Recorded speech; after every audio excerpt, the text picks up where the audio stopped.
Bismillahirrahmanirrahim. Assalamualaikum warahmatullahi wabarakatuh.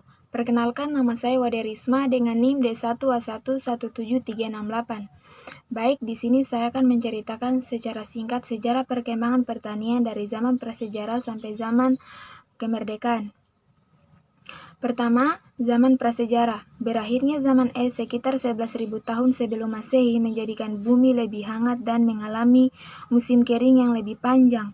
Kondisi ini menguntungkan bagi perkembangan tanaman semusim yang dalam waktu relatif singkat memberikan hasil dan biji atau umbinya dapat disimpan.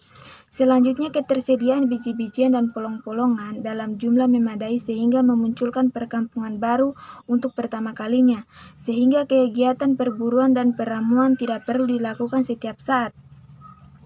Berdasarkan bukti-bukti peninggalan artefak, para ahli prasejarah saat ini bersepakat bahwa praktik pertanian pertama kali berawal di daerah Bulan Sabit yang subur, di Mesopotamia sekitar 8.000 sebelum Masehi. 2. Zaman penjajahan. Zaman penjajahan Belanda, sistem tanam paksa diperkenalkan secara perlahan sejak tahun 1830 sampai tahun 1835. Menjelang tahun 1840, sistem telah sepenuhnya berjalan di Jawa. Pada masa ini, pemerintah kolonial memobilisasi lahan pertanian, kerbau, sapi, dan tenaga kerja yang secara gratis. Sementara itu, kondisi komoditas kopi, teh, tembakau, tebu yang permintaannya di pasar dunia sedang membumbung dibudidayakan. Bagi pemerintah kolonial Hindia Belanda, sistem ini berhasil luar biasa karena antara 1831 sampai 1871, Batavia tidak hanya bisa membangun sendiri, melainkan punya hasil bersih 823 juta gulden untuk kas di kerajaan Belanda. Zaman penjajahan Jepang. Pergerakan sumber daya ekonomi untuk kepentingan perang. Untuk menguasai hasil pertanian dan kekayaan penduduk, Jepang selalu beralih bahwa untuk kepentingan perang, setiap penduduk harus mengarahkan kekayaannya kepada pemerintah Jepang.